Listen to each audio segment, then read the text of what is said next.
Hello, and welcome back to another episode of the Collaboration Conversation series, where I'm joined by friends and fellow seekers to talk about all things spirituality.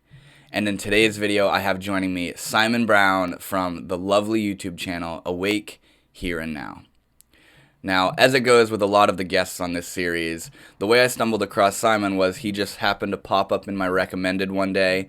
I watched one of his videos, and he had a beautiful, down to earth, so sweet and still and simple energy to him. So I reached out to him, and he was delighted to have a conversation with me for a while. Simon is a beautiful soul, a beautiful being, very, very gentle, very, very simple. He resonates deeply with the teachings of the Buddha and Zen Buddhism and the way of Dharma. And yeah, we just have a very relaxing, simple, just gentle talk about things. We talk about some of the new sort of trendy spiritual stuff in this era. We talk about what Simon does for a living, working as a mental health advocate for inmates in the United Kingdom, which is a beautiful job. And as he describes that and details that, you really start to get a taste of the kind of individual Simon is.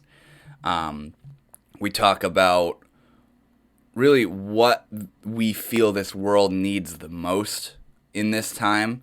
And at one point, I asked Simon what his main spiritual practices are, and he portrayed that to me in such an interesting way, where he didn't tell me what he does, but as he talked, as he carried on, what came out was the answer naturally. He didn't even need to tell me what he does. Simply being who he was and talking as he did conveyed to me the kind of individual Simon is. I feel this will be a very refreshing and relaxing conversation for you to listen to. Simon is a breath of fresh air. He has a beautiful UK accent too, which is nice and delightful to listen to. And yeah, Simon, thank you so much, man. This was really fun, and I look forward to having you back on the channel again. And yeah, to all you watching this, I really hope you guys enjoy. This was a very insightful and honestly important conversation in this time we live in. There's a certain period of this interview, this talk rather, which is just, it hits really close to home with, I think, what a lot of us need to hear right now. So with all that said, thank you guys so much for watching. I really hope you enjoy, and I will see you all in the next video. Thank you. Oh, nice to meet you, Devin. Nice to meet you too, Simon. How are you? I'm all right. Yeah, today's been a pretty good day with regards to resources and feeling well, actually. Doing Feeling well? well. Yeah, Yeah, how are you?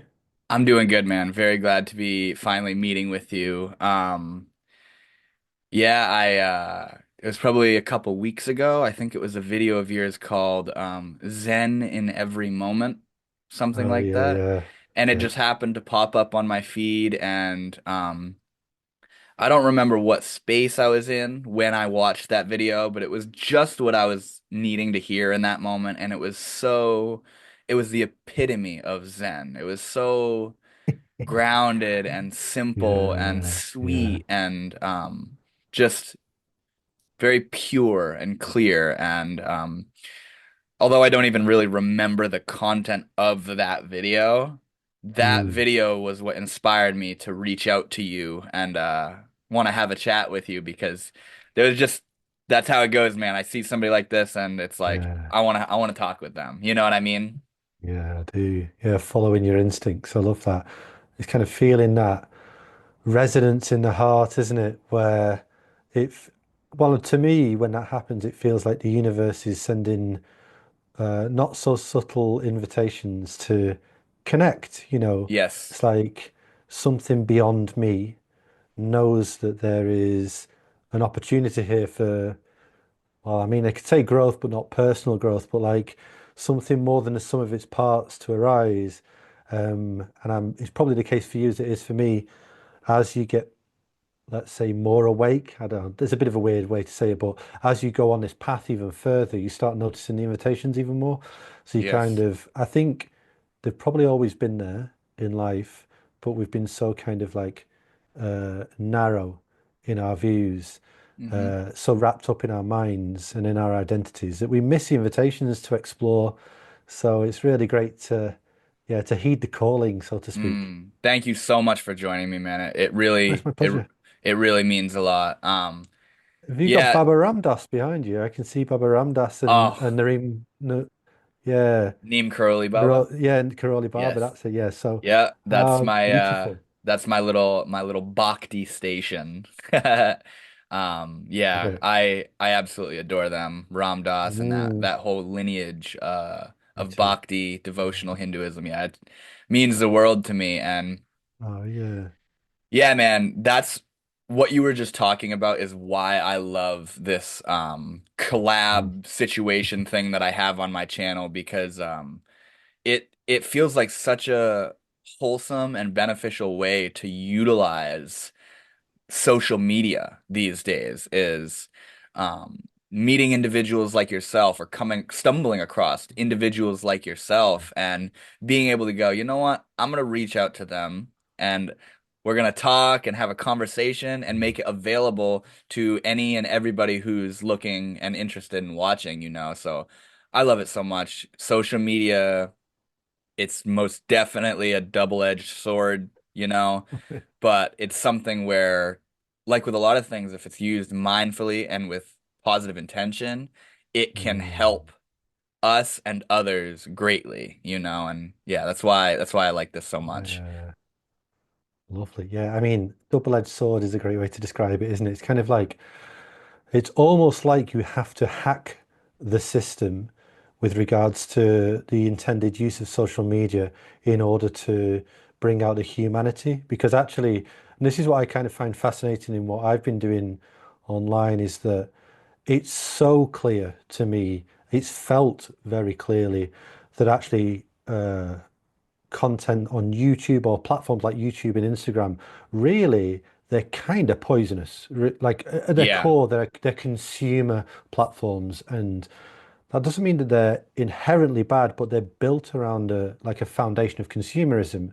And everything about it, especially once you get into the creator side of it, which I didn't realize, it's all geared around trying to manipulate views, manipulate attention. Like, how can Yeah. you do something different in order to get more views, change this statistic? It's like Like this like hellhole, rabbit yeah. hole of doom. Yeah. Like Um, but actually, what if we keep our hearts online and if we stay rooted in the human experience, then actually the loudest thing in the room, the thing that gets across the most is the human connection.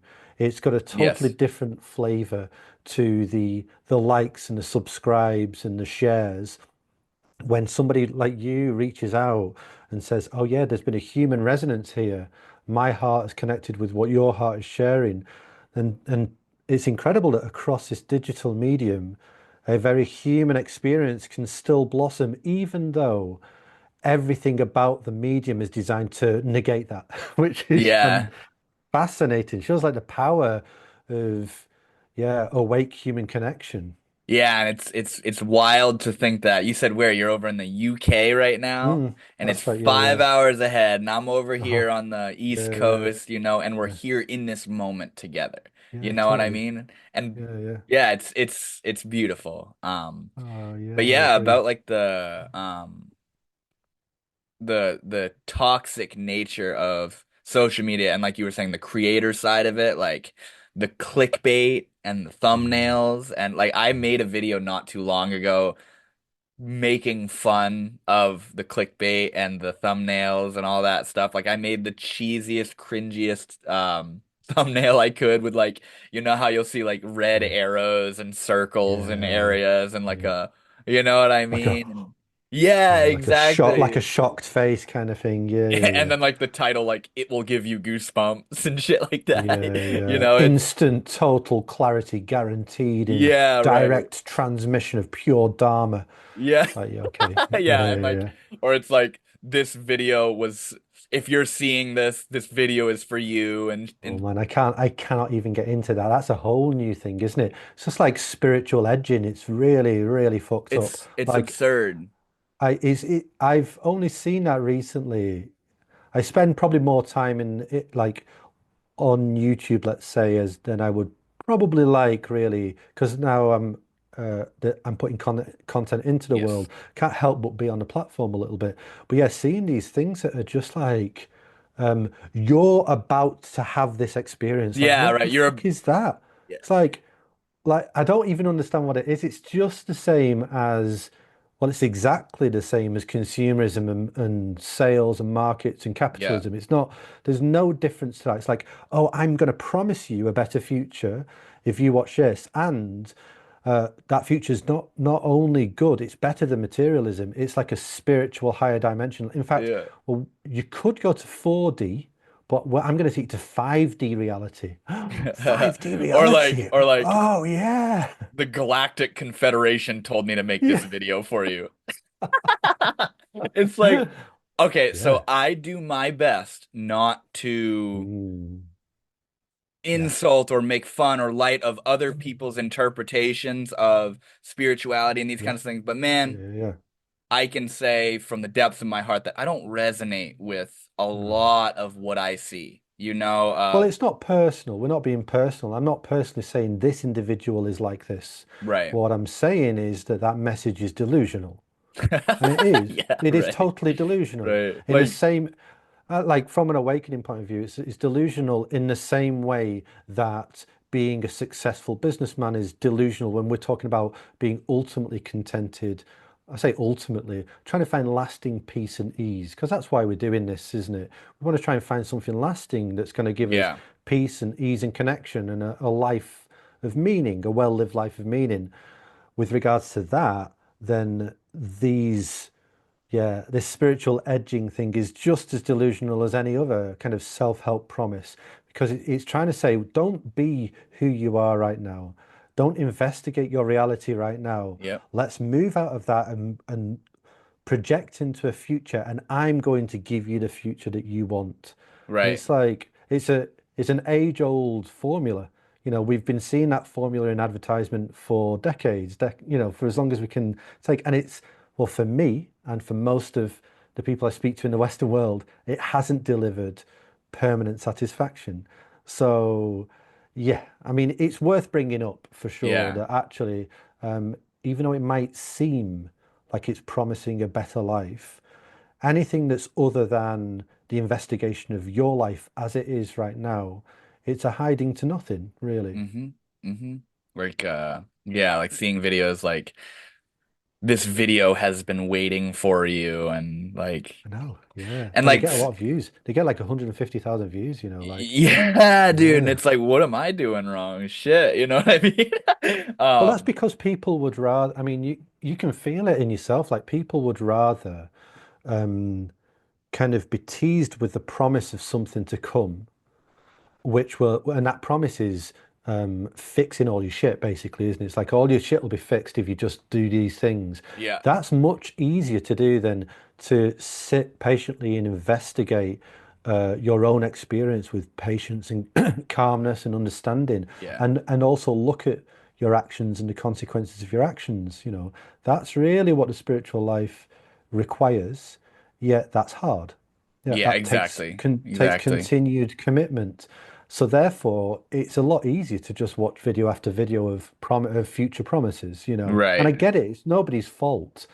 I guess it's just like the devil in a different suit, isn't it? You know, like Yeah, it's and like when you're sitting there despairing inside and your every cell of mm, your body is just wants out of it and doesn't know how to yeah, transmute yeah, or work with that energy mm, or sit with it or yeah, direct it in a healthy way or even just be patient and be with it, mm, you can feel so compelled to, like you were saying, watch those kinds of videos of like oh yeah, manifest your dream yeah, reality in these three simple steps and all this kind of stuff. It's yeah, and it's doing not only a disservice to the people that watch those videos, I but it's agree. also undercutting the true quality of what the Yeah, person making the video could be sharing because you can see right through it and you see that they're more so invested in yeah, getting you to watch it and like it than they are with the quality and sincerity of their message.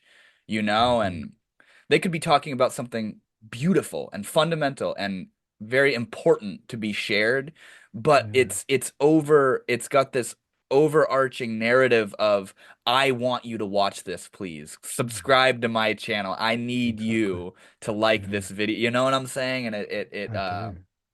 undermines the true genuineness of what the individual could be sharing, and Yeah. we got to expect this kind of stuff in this social media time when Yeah. anybody can sit down out in the woods whenever they're feeling a Yeah. certain way and talk about whatever they want, you know what I'm saying? And uh Mm. we I yeah, guess I was going to say, well, I mean, you're exactly right. I totally agree with you. A couple of points to bring out is, yeah, they could be sharing something truly of importance, like you said, or something really deep and connected.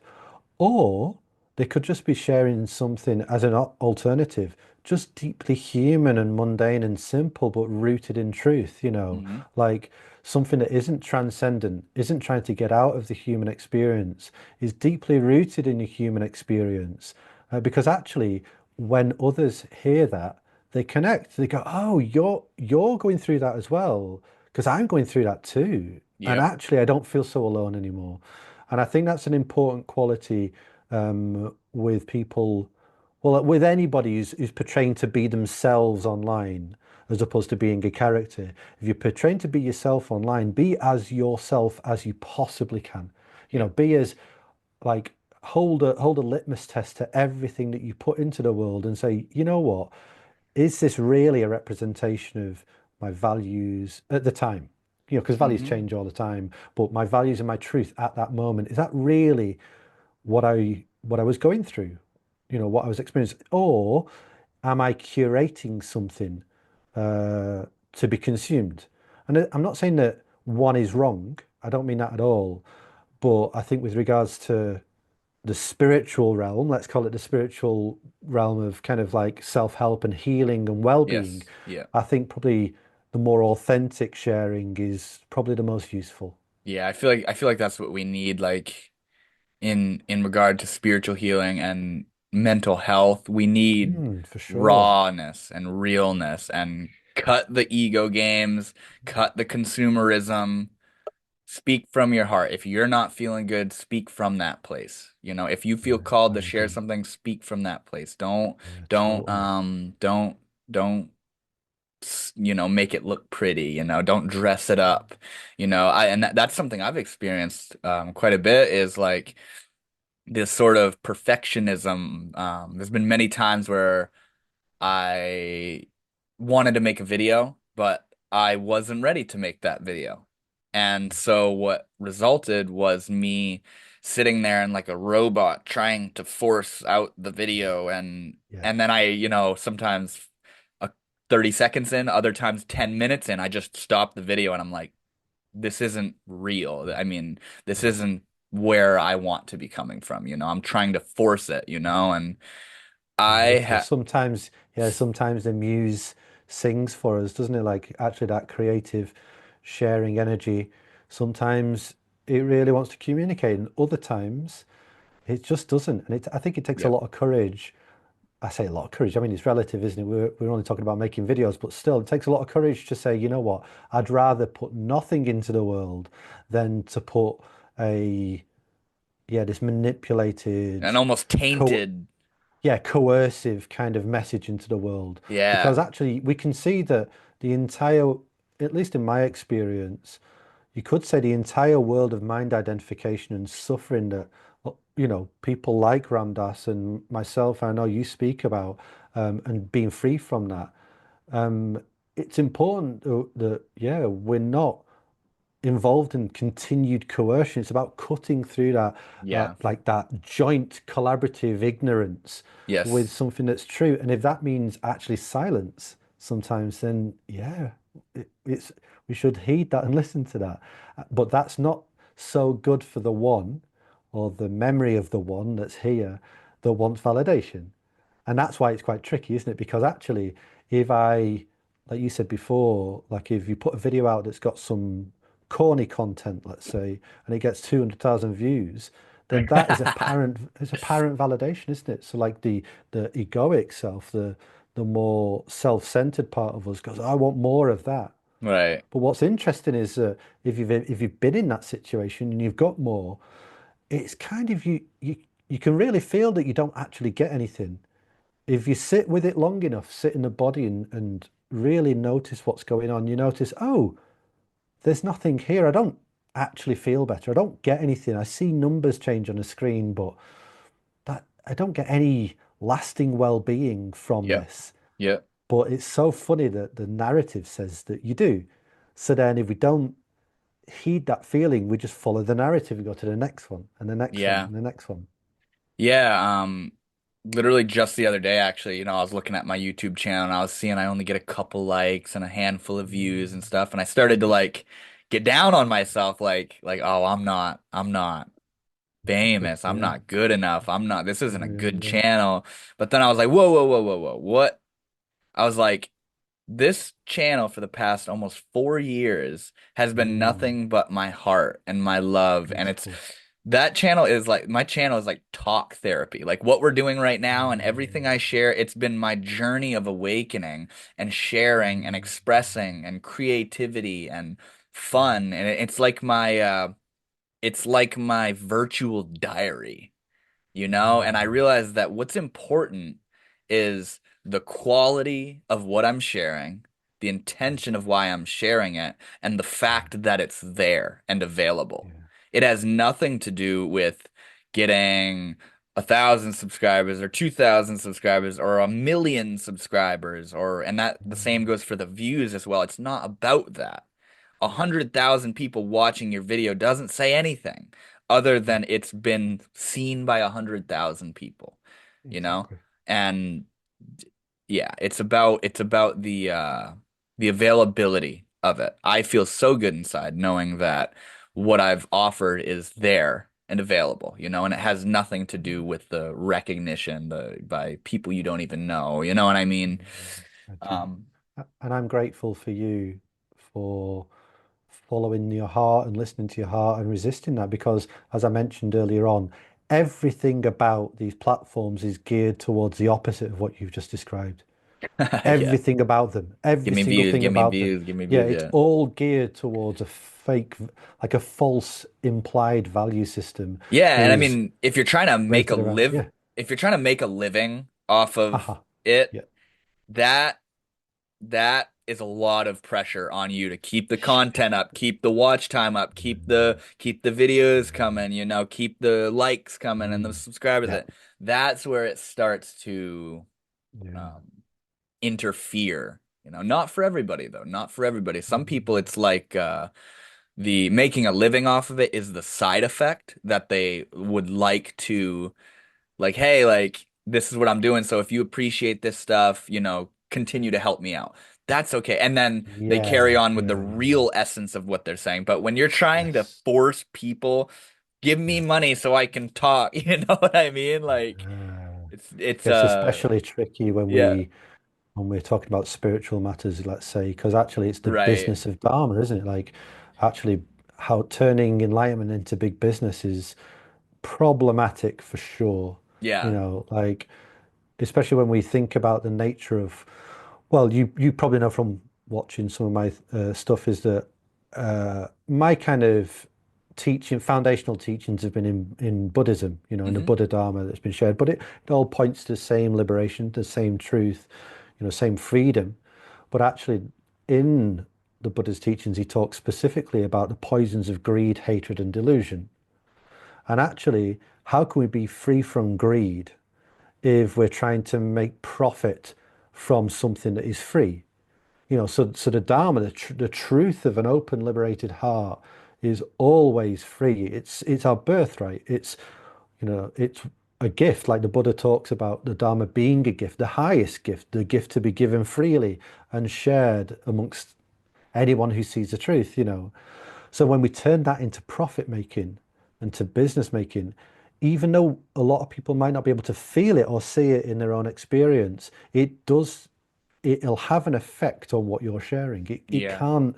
It can't not do because your motivation, like you said, is no longer one of giving and one of sharing. It's one of taking and receiving. So Yep. I'm producing something in order to get, in Hmm. order to I'm sharing something in order to help, to assist. And yeah, I think it's really important that that gets recognized because it's big business. Like for a lot of people, it's big Yeah, it business, is. It is. And I think a lot of people can get into this Dharma game, this awakening game, and realize, oh, there's a way out. I can do this full time for a living. It's like, yeah, you can, but should you? Right. That's a different matter. And I'm not saying it's not for me to make judgment calls on whether people should or shouldn't.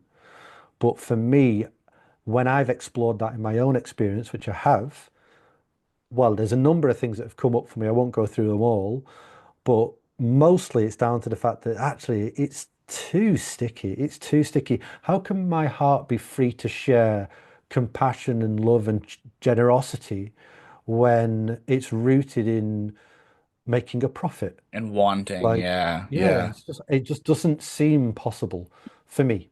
For me. I know what you mean, man. I know what you mean.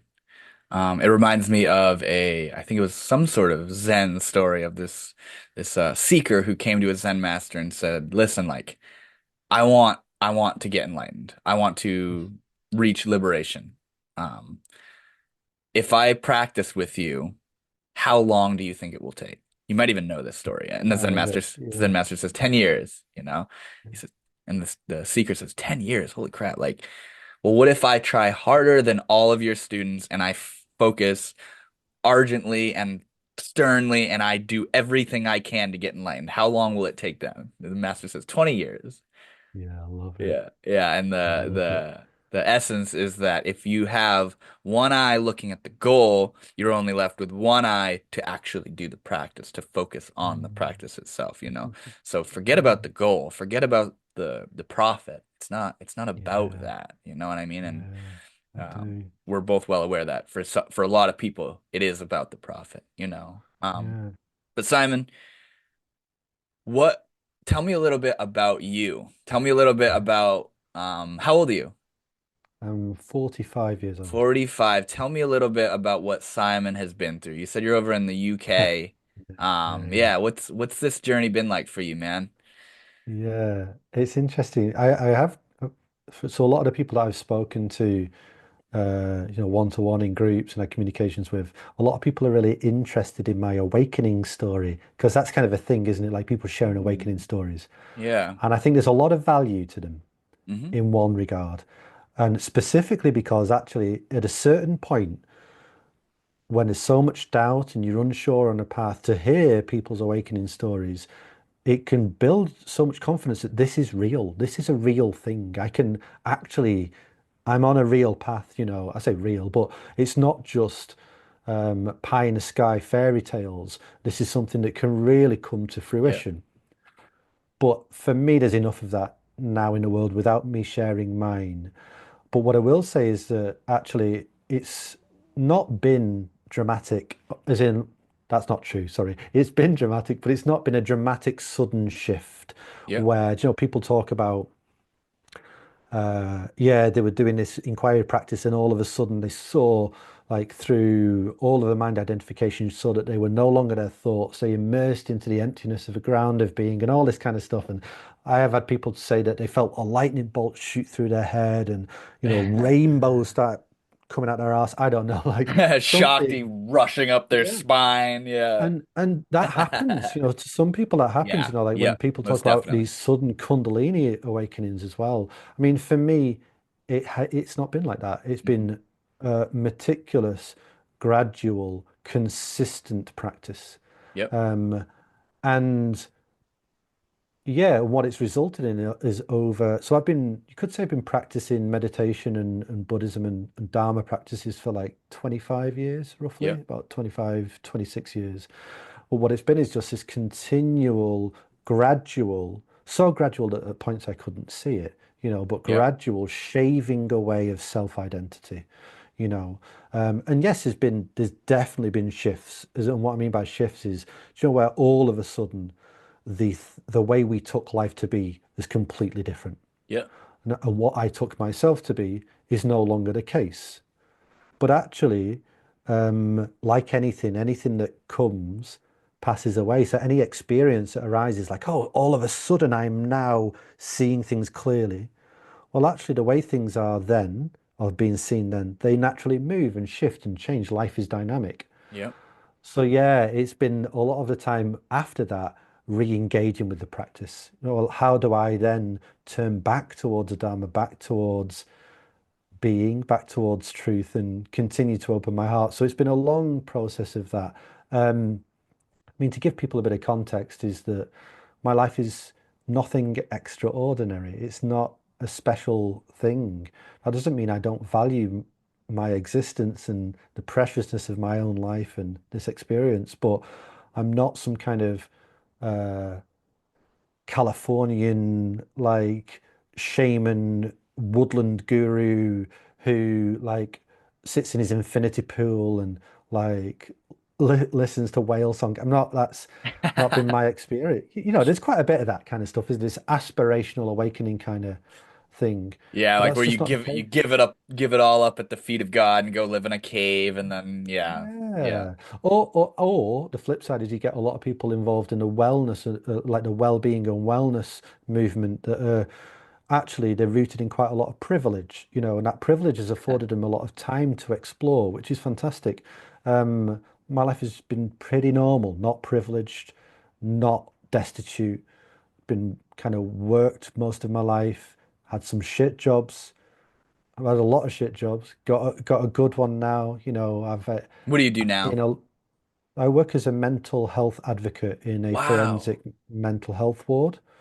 Um, so a forensic unit is a secure mental health unit for people that have committed crime and have been sectioned under the Mental Wow. Health Act in the UK. So people that have been kind of taken out of society, taken and locked up basically because of their mental health concerns. So I advocate for them and with them for their voices to be heard, and for them to get access to services ultimately.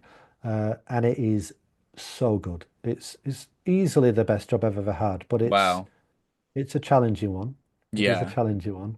Isn't that Yeah. interesting though? It's the best job you've had, but it's challenging, Oh you yeah. know? Yeah. Yeah, I feel you, man. It's a type of challenge as well.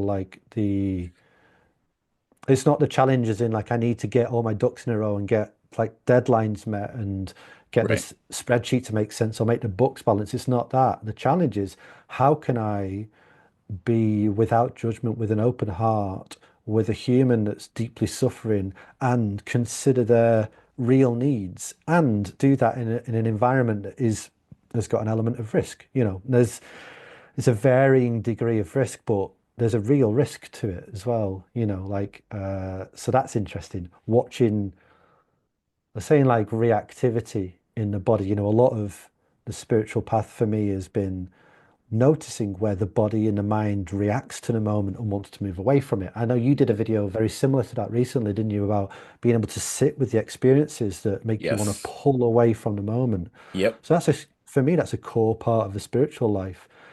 And it's so interesting. For a long time, I thought, oh, well, yeah, I've got that sorted. But actually, in my set conditions that were all pretty comfortable, that felt okay.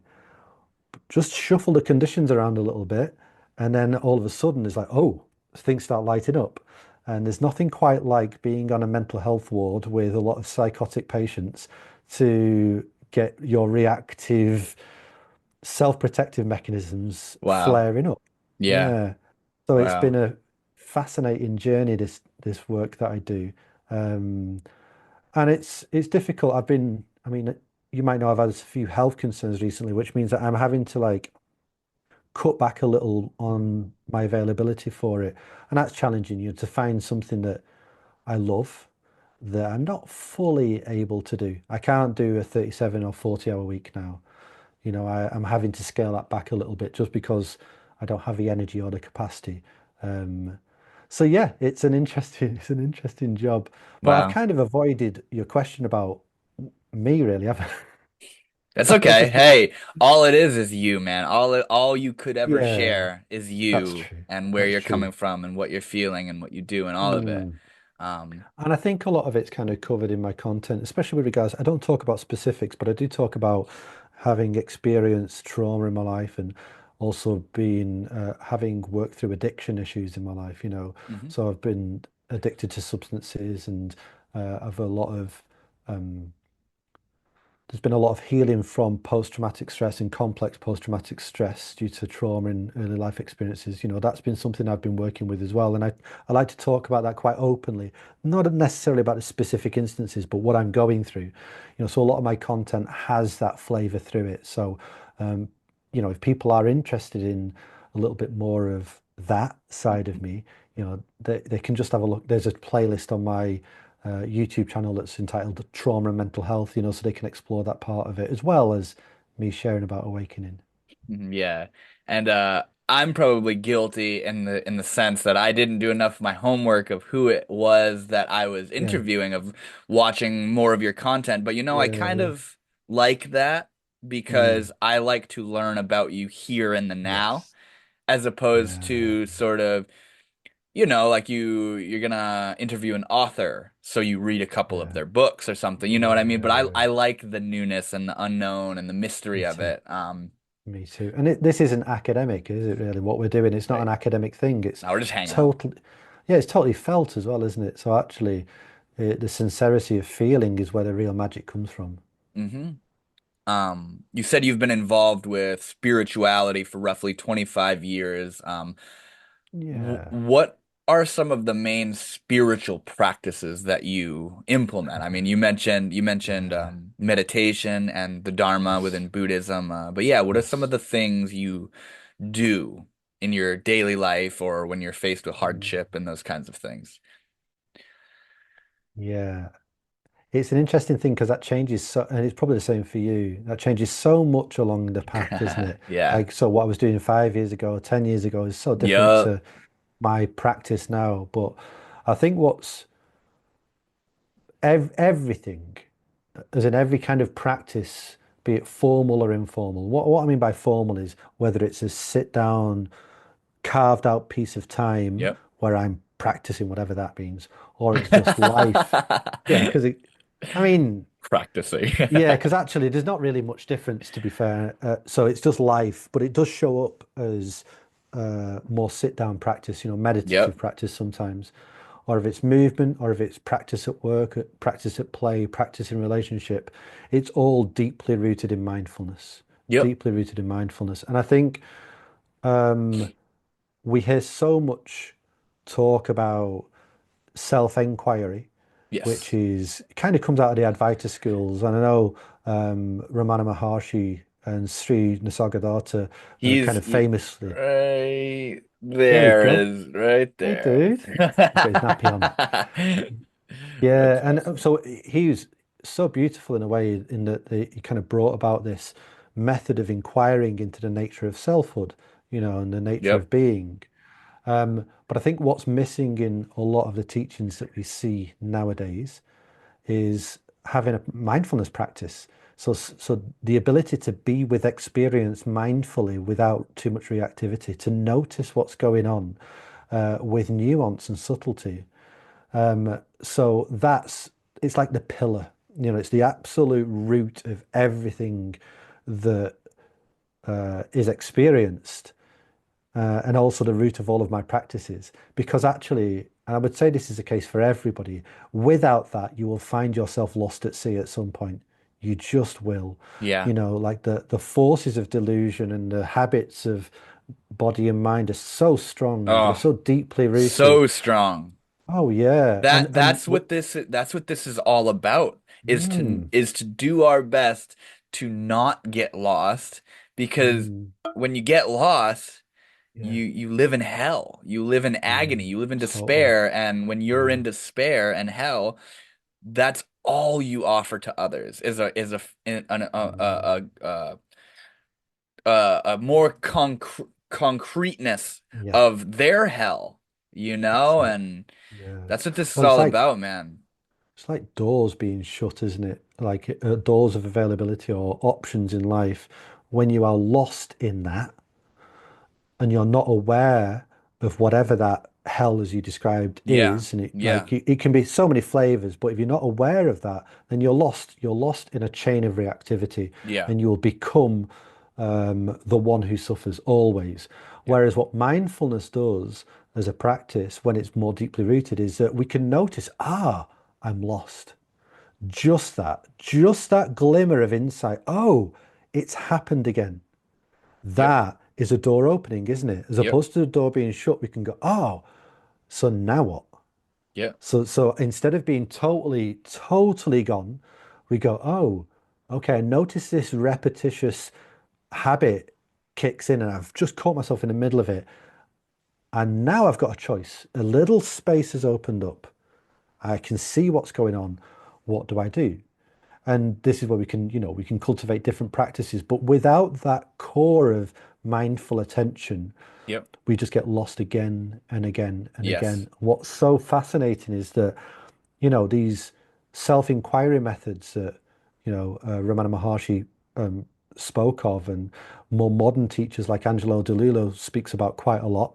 Um, they're very, very powerful, but what they don't have is much foundation to them. So people can kind of slice away a lot of these structures that they were relying upon, mental structures, self-referential structures they rely upon with these questions like who am I, where am I, what is this, what is my true nature, what is my face before I was born, all of those kind of things, they're very powerful. But when that goes, then what? Then what? If we've taken away the structure that was supporting us emotionally, or maybe not supporting us emotionally, mitigating our emotional responses to life, when we take that away, well, actually, we need something a bit more foundational to rely upon. And I see so much again and again and again, the people that I work with, because they don't have much of an ongoing mindfulness practice, they suffer, They have an awakening experience and then they struggle. They really struggle. They find themselves lost at sea because things are coming up in their experience and they don't know how to be with it. So, As in a sort of spiritual crisis or the lack thereof of like n the hardships of life itself, but not having a spiritual sort of um ground. Like, are you saying yeah, you know what I'm saying? Did that make sense? Like, totally. Yeah, are they having a spiritual crisis and they're lost I in that understand. kind of sea Yeah, and they don't know yeah, how to manage it? Is that what you're saying? both. Yeah. So Yeah. actually, because the truth of what really goes on is that we start to recognize, especially more after awakening, that this apparent life of things and phenomena and the spiritual life of awakening, they're not two. They've never been two. There's Hmm. no there's no Both, gap right? to be found anywhere. So actually the things of life, the relationships specifically, it's normally relationships are where we're so tied up, isn't it, in relationships. The relationships in our life, they kind of press us, don't they? They push and trigger these emotional responses in the body. And these Yes. emotional responses fire up. And usually what would happen is that they fire up a set of habitual patterns. So these habitual patterns without mindfulness, I say without any kind of insight, they just play out in life. This, you could say, this is total mind identification, total self-centeredness. They play out as who we are, you know. Hmm. But actually, when we see through who we are, whatever that means, that doesn't stop these processes from happening. So I actually, see. it's really important to be able to notice, okay, so Devon just said that thing, whatever it was, and I felt a nervousness or an anxiety or an aggressiveness in my body. And that resulted in me habitually responding by saying, Devon, you piece of shit, as an example. Yeah. So this habit played out.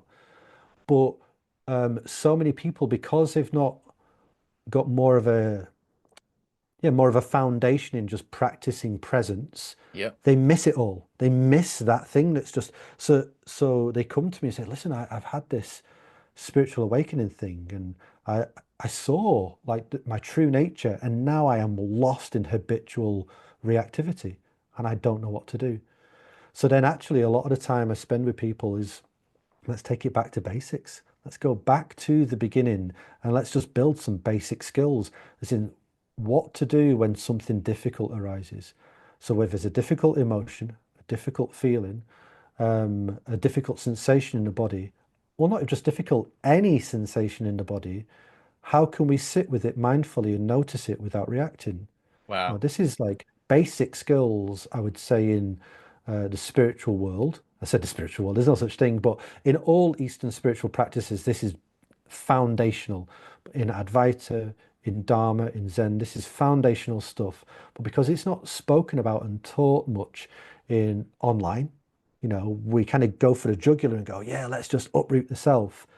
Yeah, When and we people, talk about the very mystical, mm, rainbowy, beautiful, yeah, splashy, showy stuff, as opposed to how you treat the cashier, or how yeah, you feel inside when you're yes, doing your day yeah, job, or how you exactly. treat your partner, Yeah, or yeah, all yeah, these simple things. How yeah, how ungrounded you are when you're making your coffee in the morning or get yeah, making your bed or cleaning your room.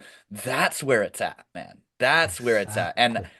as you've been Beautiful, yeah. talking for the past, 10 minutes or so, I'm starting to feel what you're about. I'm starting to feel the essence of awake here and now. Mm, yes. It's not about Simon's spiritual awakening. It's not about the wow, Mm, the ecstatic. It's about, to whom is that happening? Where are mm, they? How do they feel? Do you see mm, that it's happening? mm, It's, as you've been talking, I'm kind of, I keep getting this analogy, this visualization of, like, and it's very cliche, but our the rushing of our life and the activities and all of it, the emotions and the thoughts, it's like this river running, and what mm, we are, the point, the awareness of it all is often lost in that, and just mm, drowning with it, and going with it and just drowning in the rushing white water of that river.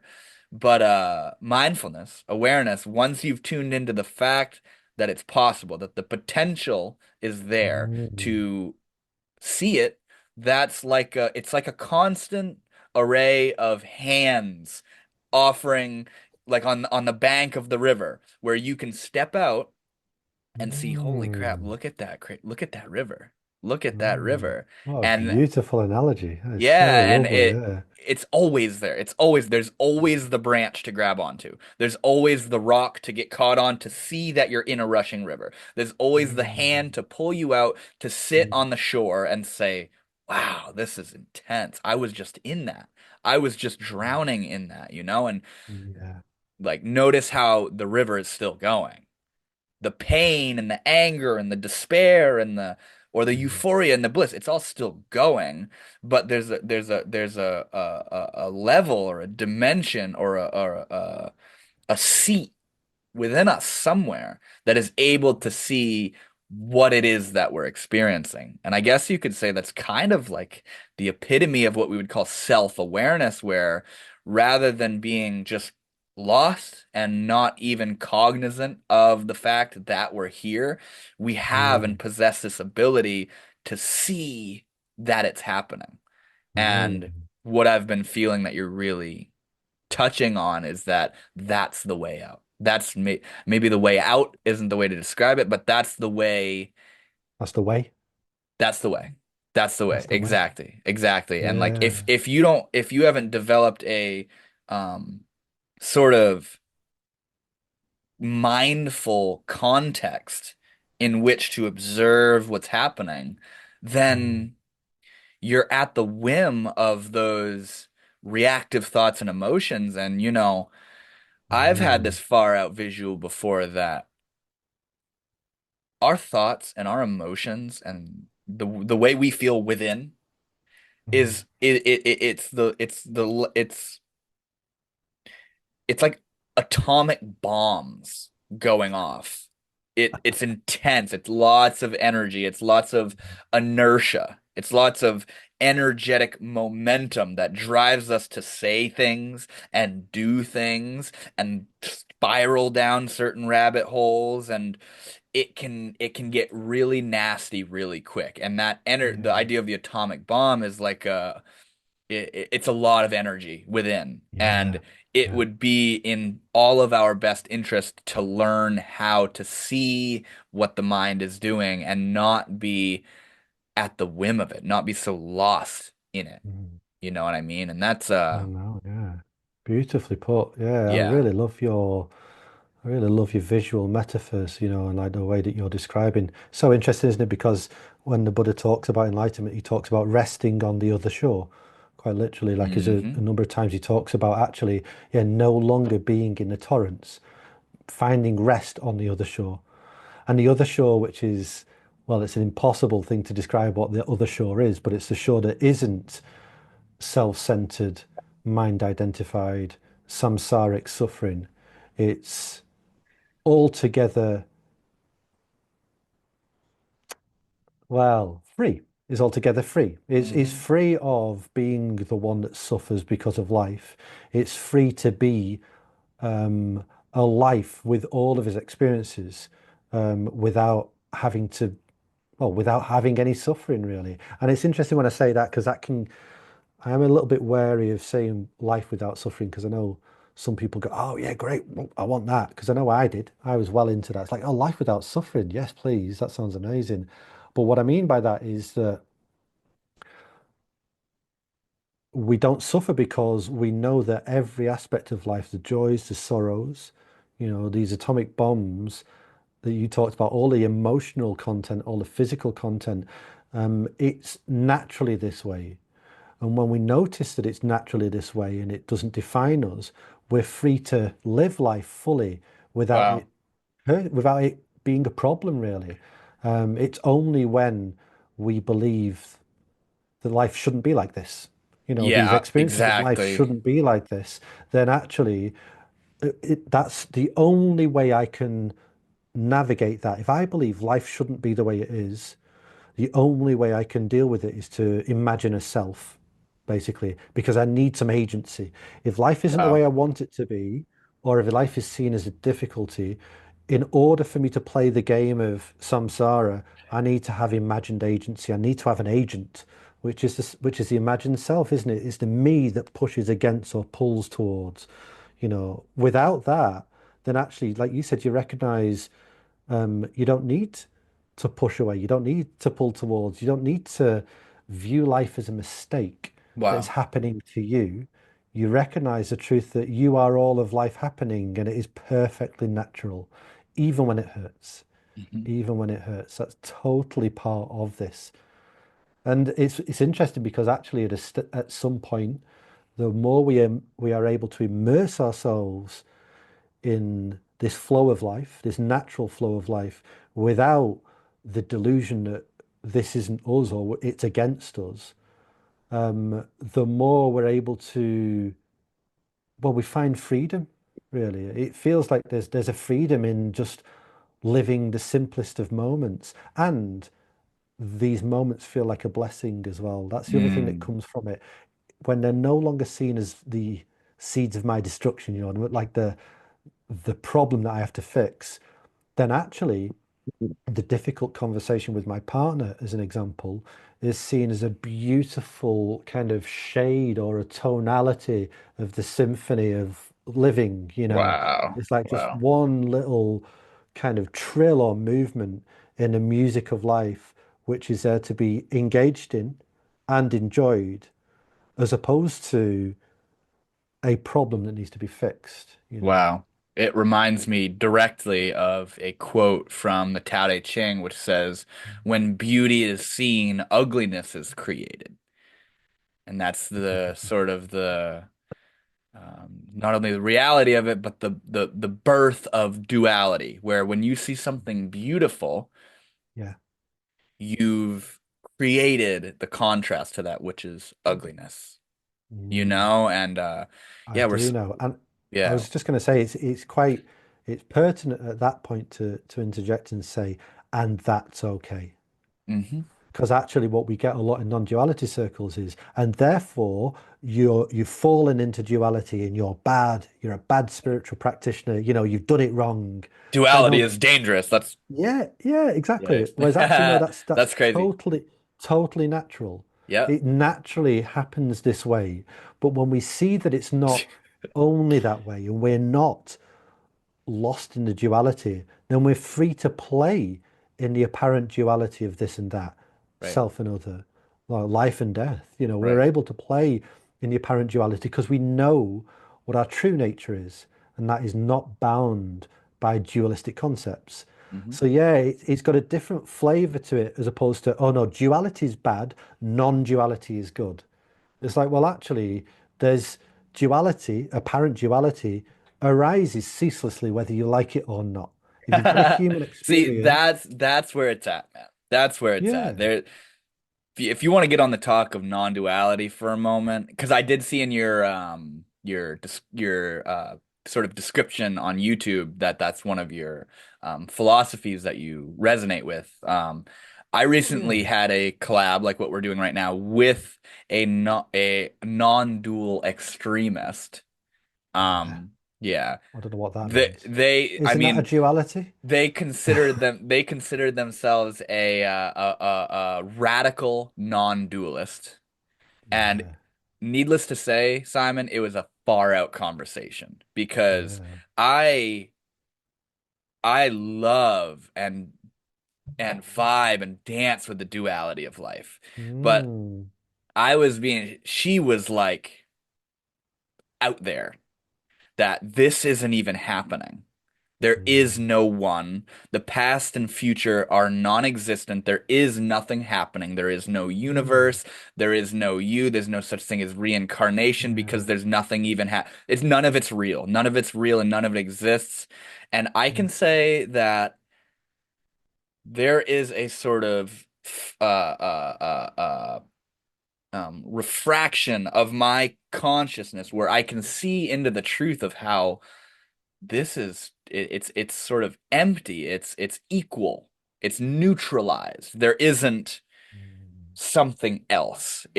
Because there's not something else and there's only the one alone, that one mm, is none. One is none. You know? One is only one when you're looking at it from somewhere else, going, look at all this oneness, but mm. that's two. Yes, So exactly. true Yeah, oneness is the lack of any, you know? So I feel what she's saying, but yeah, it's this non-dual thing happening on social media. It's like a craze kind of. yeah, Um, it seems very bypassy, where because I yeah. can read from Ramana Maharshi Yes. and these kinds of things, and because I can sort of intellectually wear these very profound teachings like a sort of gown or a garment, um, Yeah, I'm going to tell everyone that they don't exist and nothing is real and there's yeah, nothing is happening, yeah, which is you can't you can't just come at someone like that. You gotta meet someone where they yeah, think they're at yeah. a And little bit, you yeah, know?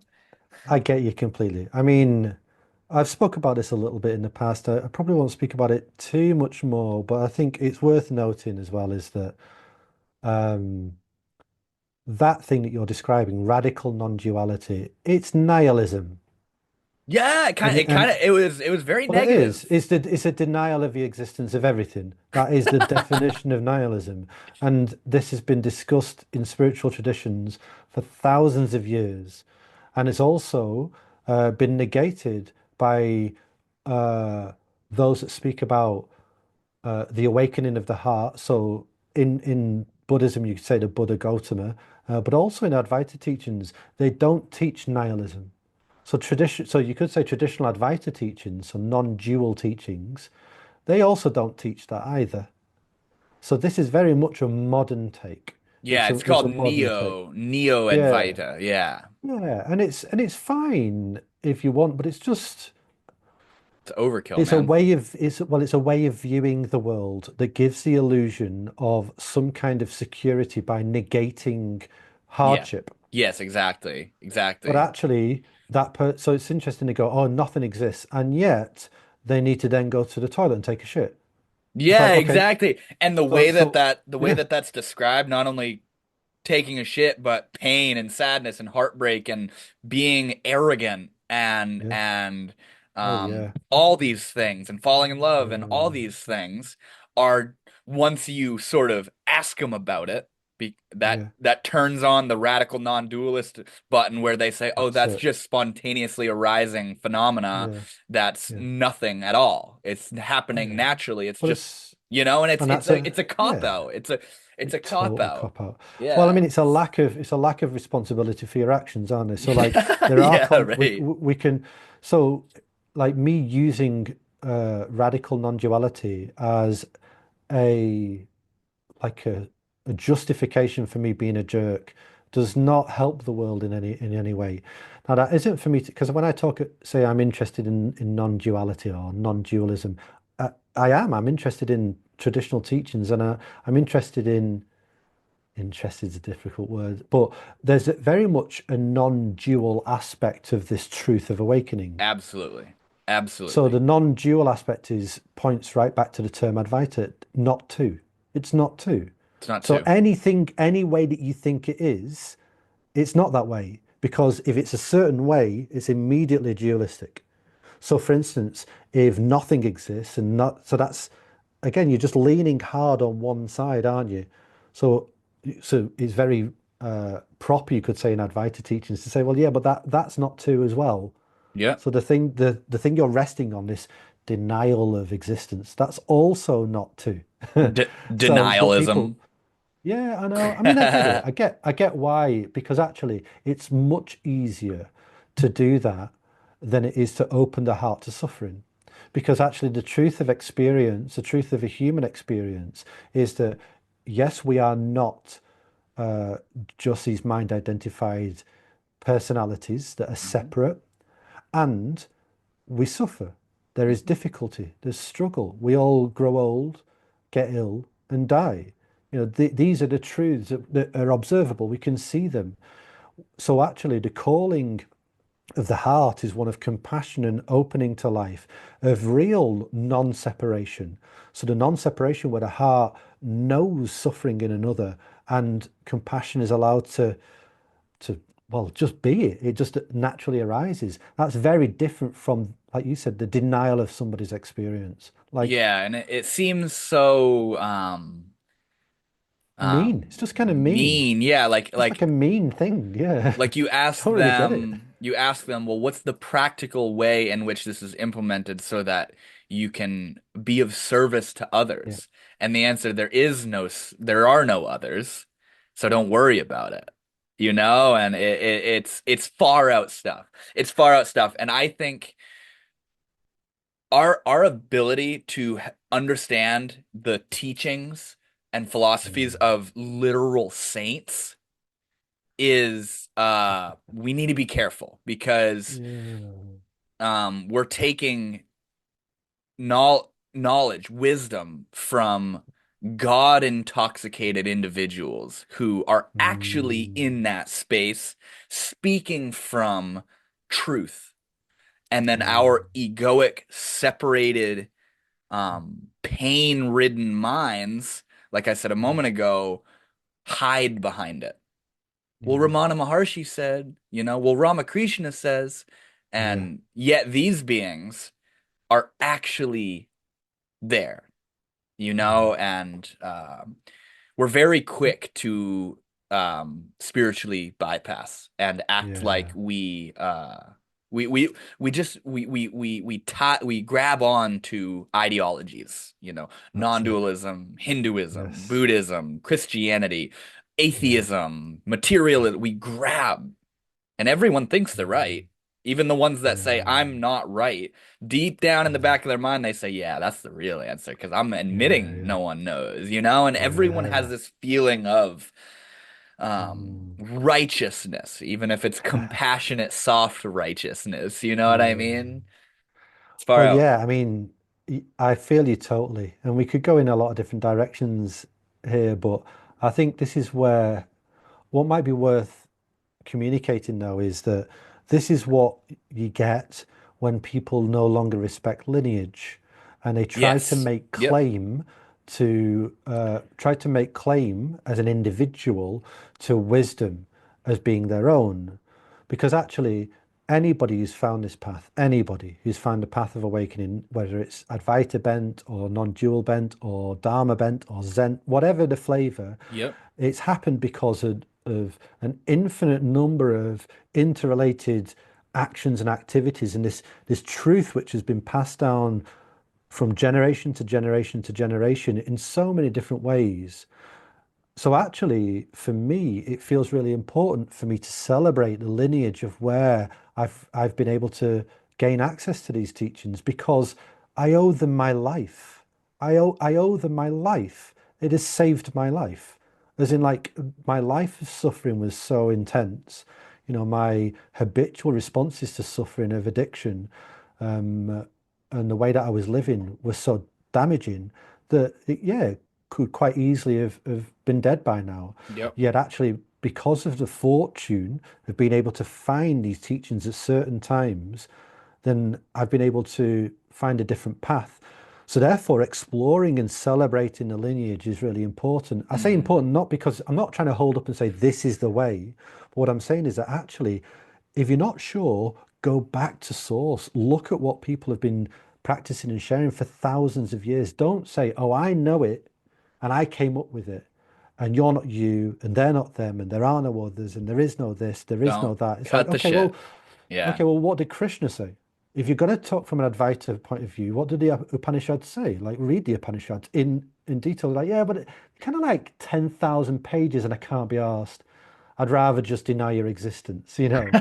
So, Right. because that's Right. kind of what happens. Whereas actually, a good example would be so Rupert Spira is an Advaita teacher. I very much so enjoy him. Yeah. Yeah, and he's like he teaches the direct path as he would describe it, but he's deeply rooted in the lineage, and you can tell that as in like he's had a teacher who's deeply rooted in a lineage of passing down Advaita teachings, which means that when he's come up with maybe hubris or ego clinging or misunderstanding. He's been able to go back to his teachers, explore the text. You know, it's a considered journey over Yep. time. So Yep. when he communicates from that point of view, or he communicates that non-dual teaching, as he would call it, it's got so much more depth than he's not denying anything. In fact, every teaching that he gives, it's different Yep. because it's coming from the creativity of emptiness. Yep. I think yeah, one telltale sign is if you're saying the same thing all the time,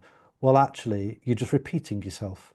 Yep. And It's that's not not it's not really it's not truth, is moving. it? It's not dynamic. Yeah, It's not liquid and exactly. flowing. Yeah. Yeah, and And it's like not alive, not alive. yes, it's like a painting, a still frame, and Yeah. yeah, there's been a couple different of these neo Advaita non-dualists that have And they all kind of literally have they all go, they give this and they go, "Hi, my darlings."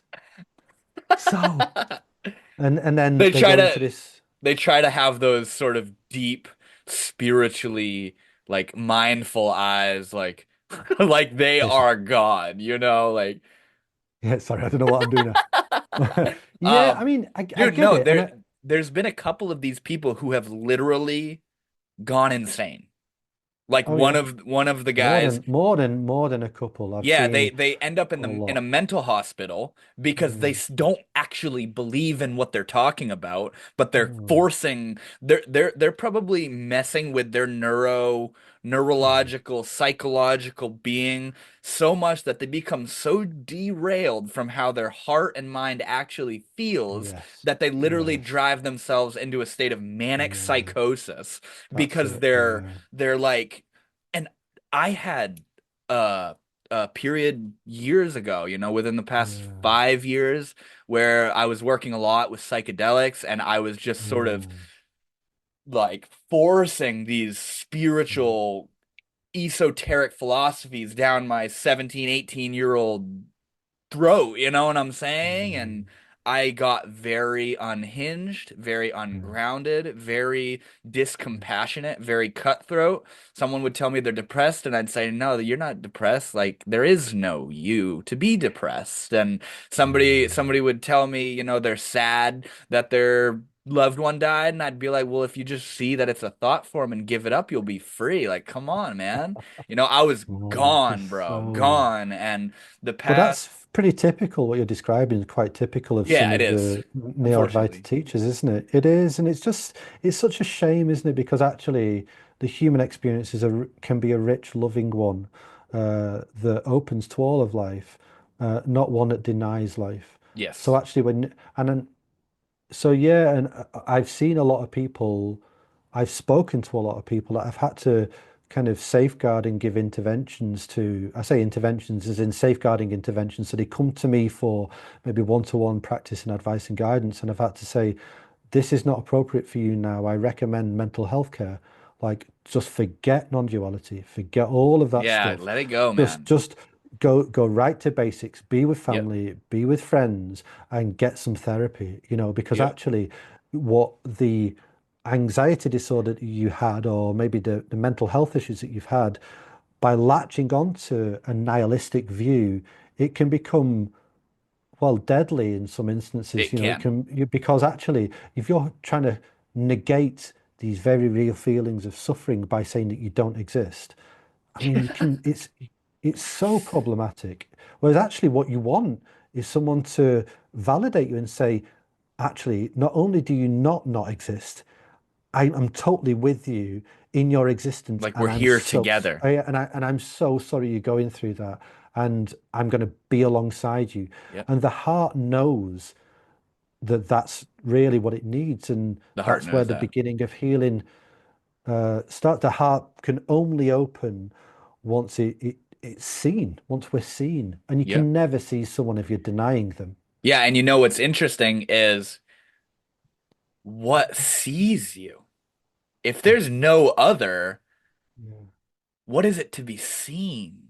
yeah. Because that's what we want. And that right there is the root of my devotional practices because Beautiful. I'm the Yeah. kind of I don't want to I don't okay, so in the Ramayana, Ram and Mm, Hanuman is devoted to Ram, and mm, Hanuman did this huge favor for Ram, and Ram as a reward was going to pick mm. Hanuman up and bring him into himself so that they were then one.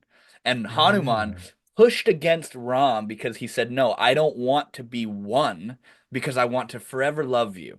I want to yeah, love you and be devoted to you. And I know that when I join and merge with you, it's all over. It's like the foreplay and then the orgasm. It's the it's the embodying and understanding the apparent separation so that you can mm, use that as a sort of like step up to be in love with yourself and life and the beauty of mm, nature and the beauty and perfection of your mm, pain. And rather mm. than denying it all and trying to Yeah, be yeah, fucking Sri, whatever, but being real and being honest and yeah, hearing your heart and being admitting the reality of your pain and yeah, loving life, healing yeah, through loving, and yeah. I love um that. Yeah, m- I get um you totally. I yeah get you totally. Yeah, yeah Neem Karoli Baba, Ram Dass's guru, had three instructions: love, serve, and remember. Love, be of yeah, service, and mm, remember. yeah, Keep remembering. That's what mantra is. Love is devotion. Serve is mm, devotion too. It's not mm, about bypassing. It's not about trying to have the intellectual one up. It's not about that. This journey is the undoing of all that nonsense. mm, The yeah, you ever sat silently in meditation and suddenly came to the realization, oh, I see why we're at war. I see mm, why why the world is the way it is. I've seen all the roots and the seeds of mm, all the nastiness and pain and hardship of all of the world that we say, oh, this world is so fucked up. You sit silently for long enough, you'll see why it's there because it's in you yeah, too. And that's why yeah, everyone needs to um, ground a little bit and learn a little bit more yeah, about themselves because we're creating it. We're But making it, you that's know? the challenge though, isn't it? Because actually that's a lot. That's a lot to turn towards, isn't it? The root seeds of greed, hatred, and delusion in the world, like the things Yes. that form separation and war and conflict, and noticing that I wouldn't say it's our nature, but the seeds are within us. Noticing the role that we've played, noticing actually the convenience in my life have systematically contributed to uh, some of these conflicts in the world. Like Yep. that's a difficult thing to turn towards because Yep. actually I then have to take responsibility. I have to say, you know what? Exactly. As an example, like the TV, I've got like a TV. It's a normal size TV, but I'm looking at a TV. So the TV that I watch and the subscriptions that I pay, that entire model of being capital consumer that is contributing to disharmony and pain and hatred in the world. And yet it is the society in which I live. So how can I be with that, with understanding and love and compassion? And that's hard, isn't it? It is hard. So people often go in in different ways, but it always well, unless there's an opening to it, it's there's always a denial. So it could be the denial through further involvement in materialism. So like, you know what, I'm just going to invest further and make my life comfier, better, get more Yep. things, like Yep. be more successful, those kind of things. Or it seems that the other way is, I know I'm going to convince myself I'm spiritual and deny the whole world. Yeah. Like Or be the like, what can I do? I'm just one person. That's the yeah, world. that's it. They're the Yeah, yeah. problem. I'm not doing anything wrong. You know what I mean? That Exactly. whole Yeah, bout. yeah, Yeah. totally. So actually, because there's no thing to do as such, there's no specific thing to do, but by opening our hearts and by letting go of self-centered delusion and really letting life show us what it's about and what our true nature is, then skillful action just arises. Yes. We don't need to come up with a solution. In fact, if we're trying to fix the world, we can't. That's not our destiny as an individual And to also fix the that's world. that's coming from a prerequisite position that the world is broken. Yeah, exactly. Yeah, You exactly. know? Whereas actually, if you just think, well, okay, this moment right now, what is my responsibility here to this moment and these beings? Yep. And we just do that, this moment, always this moment, keep the heart open, tend to the relationships that are here with love Yep. and compassion and yeah, like you said, if joy arises, but don't deny other people's pain. Yep. But if we do that, that's for me, that's always enough because surprising things happen. A bit Hmm. like you've described earlier, it's like surprising connections, surprising relationships, just the things that you find yourself doing will be surprisingly helpful in ways we could never predict. But it Hmm. does require us to be here now, Hmm. to quote And Ramdas. I love that. I love that. If there's anything that I ask for or pray for, it's the clarity and faith to be so centered that right action and right speech manifests. Because I've Beautiful. seen the way in which we get in our own way, and so Yeah, our actions and efforts and speech is yeah, tarnished, although still perfect totally. for the ultimate unfolding of our journey. I can see that in the microcosm scale of that, I was getting in my own way. Yeah. So my job and responsibility is to quiet down enough in every single moment Mm, so that what is meant to be can be born. yeah, And what beautiful. that is Yeah. right action, like you said, compassion. Oh, I forget who said it, but out of emptiness arises compassion. What yeah, is that? What is totally. that? What does that mean? It means that when you chill out, you're a good person. When you Yeah, I chill mean out and quiet that's quite a down. paraphrase, but I mean, yeah, like in the simplest terms, yeah. Um, Yeah. but it's interesting that, and so this kind of points to another thing that I'm quite passionate about. I say passionate in that it seems central to the path, and yet not many people talk about, is that everybody, like you said before, everyone's going for the goal. Everyone's trying to get this ethereal no selfness or total Or liberation, Satori moksha, or something. enlightenment. Yeah. Yeah, exactly. Everyone's trying to get that. But actually, their actions are just still mired in fear and greed and hatred and pushing and pulling and deficiency and validation. So there's a lot of people. I mean, a little bit like the neo-Advaita people you're speaking about, but there's a lot of people that have these insights, let's say, into the way things are, and yet their actions are not right, as you would say. I don't mean right as in they meet a certain standard, as in that they Harmonious. cause, yeah, they perpetuate suffering in the Yeah, world, in exactly. themselves and in the world. Exactly. And so there's a reason why when the Buddha spoke about his path, he called it the Noble Eightfold Path. The first three or four of those folds of the total eight folds, they're all in the world. They're ethical. So it's all like, oh no, get if you don't get the ethics right, and what I mean by ethics is not morals. So I don't mean like doing this specific thing that is judged. It's in like being ethically in tune with the actions and the speech that you put into the world, noticing the effect it has on you, the effect it has on other, noticing if it's harmonious or disharmonious, and then learning to change that and modulate it so it's more in line with skillful action, more in line with compassionate action, generosity, those things. If we don't tend to that, we will never be free, ever, ever. Hmm. You cannot be free in this life, and you cannot be free to live a life of ease and love totally if your actions are still mired in greed, hatred, and delusion. But nobody wants to do that work, it seems. Well, not Hmm. nobody, that's not true.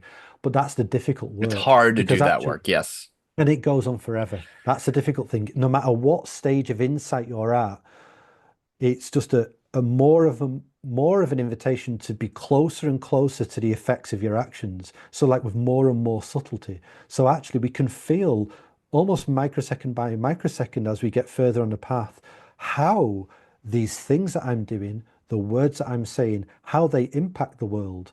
Yep. And actually, have we got the fidelity and the authenticity to say, you know what, I hurt people then, and I'm sorry, and I'm going to try not to do it again. You See know, that's the epitome to me of the real essence of the Bhagavad Gita is that, yes. Krishna and Arjuna. Arjuna's on the Mm, battlefield about to mm, kill his family and has a spiritual crisis of what the hell am I doing, man? What is this? And Krishna says, "Listen, we're in form and you can't not do something. You're here. You can't not act." mm, you mm, know? So you got to do something. You got to do mm. something. And the way of being able to find that harmonious action, the right action, to use the word Yeah. right Yes. lightly, Yeah. Yeah. but it's about this is the battlefield and you can't run away. You can't go No. hide in a cave, you can't we're here. We're here. So we need to Yeah. learn how to be in love and be loving here Mm, and now, and yeah. not Agree. go into this state of I call it karmic paralysis because karma is action and doing. And you Exactly. can I've felt it in myself where I don't know what to do. I can't do it. I've Yeah. stopped. I'm kind of breaking down. I don't know the next right step. I don't know where to go. So I'm sort of paralyzed. I'm stuck. I'm in this Yeah. weird limbo state. And that's what happens when we're trying to find the right answer, but simultaneously not wanting to do something. We want to run away and retreat. You know what I Yeah. mean? And Yeah. I yeah, do. man, it's an interesting journey we're all on. But so beautiful, isn't it? Because actually, what it means is that, because, and I'm assuming that most people listening to this will be on a spiritual path of some kind, because that's kind of the fields that we're in. So if anybody's on the spiritual path and they're looking for liberation, whatever that is, I'm not going to, we don't know what that is. Well, I can't describe it, but if you're looking for liberation, actually, it makes it really, really simple. What are you saying? What are you doing? And what are the intentions behind those? Stay there, be with that for your lifetime, for every action, every intention, every word that you put into the world. Know it, know where it's coming from, know the effect that it's having, and feel it, feel the consequences of it. And if you do that, that will sow much deeper spiritual rewards, if you want to call it that, than any insight, than any. There's no moment by moment insight that you can have which will supersede the yeah, our obligation to act in the world. So actually, yeah, just stay close to your actions, as close as possible. Really notice. So for this interview is a great example, or this conversation. What are my intentions? What am I bringing into this? Do I want something? Do I want to communicate something? And if I do, why do I want to communicate it? Yeah. I'm not saying I do or I don't, but actually that's important, because if I come in with a strong intention and that's self-centered, then actually all of the speech is coming from that place, isn't it? It's coming from a place of self-centered validation, as an example. So actually, it doesn't matter how apparently pure it might sound, it will have this subtle coercion to it, because the intention is me, me, me. You know, if I'm at the center of it. So we need to feel that, really. We need to feel, what are we doing and why are we doing it? What are we thinking and why are we thinking it? What are we Wow. saying and why are we saying it? I Wow. say we need to. You don't need to do anything, but actually, if you're on a spiritual path, that's the battleground, like you said. That's where it is. It's right here, just a moment by moment, everyday living. Wow. That's very deep, man. Um, this has been beautiful. This has been beautiful. Yeah. I really thank you, Simon. I knew when I saw that video, I was like, I want to talk to this guy. There was such a sweetness and a lightness and a Oh, depth, and a presence, yeah. um, Well, I appreciate you reaching out. It's kind of flown by, hasn't it? I can't believe. hasn't it? And Yeah. it's normally a good indicator when you can't remember really anything that you've said. That's I normally love a it. good I indicator of a love, good yeah. conversation. I love watching these back too. It's like, and then as you Yeah, watch it back, you're like, oh yeah, oh yeah, oh yeah. yeah. Yeah, But something arose. yeah, yes, yes. None of this exists. I'm just kidding. Imagine that's how you end it. And to Yeah, finish up, you don't exist. None of this exists. There's nothing to do. There is no yeah, path. There are yeah, no others. The end. Bye. yeah, yeah, yeah. Um, but yeah, I feel like we've kind of come to a good head here, and Agreed. um, as a final question, and as you were speaking to me, I was kind of thinking you're already kind of touching on it, but as a final um thing, if what do you feel people need the most right now? Each other. Wow. Wow. It's we need each other. Wow. This like it is part of the illusion of self-centeredness is separation, isn't it? It's that we are on our own. There's no greater antidote to the feeling of separation than connection. So actually, like being in connection with others with an open heart, the best that we can, just incrementally a little bit more vulnerable, a little bit more honest, a little bit more together, however we can, a little less judgmental. But by doing that, again, that it seems like, well, that's just life. You're just describing life. It's like, yeah, but that's the real spiritual juice, because it softens that habit that we all have to close up and close away from the world, to move away from each other. When we trust each other and open to each other and naturally connect with each other, then that self-centered clench unclenches. The Wow. heart opens because it's not being squozed by the need to separate. And it's such a powerful antidote. It's such a powerful antidote to this world of suffering. It's just, yeah, being there for each other and with each other. Just a little bit more than you have done already. Just try that, just a little bit. So if you get the chance tonight, just give someone a call, hang out. Wow. And you don't even have to talk about non-duality or any of that shit. Just talk about life, just be alive and in Like connection. like you said, don't try to fix them. Oh yeah. Just No, listen. don't. Yeah, exactly. And you'd be I did watch surprised. that video. I did watch that video and I liked that. I liked that. Yeah. It's something I'm guilty of. Well, we're all Is guilty of it. That's why I've made it, because I've Yeah. done it so many times in my Yeah. life. Especially in your profession. Oh yeah. Yeah. Yeah, Yeah, I yeah, feel you, man. I exactly. feel you. And yeah, Ram Dass, who used to be a psychotherapist, talked about when Mm, I thought I was a therapist. If I'm sitting in a room with someone and I think I'm a therapist, who does that make them?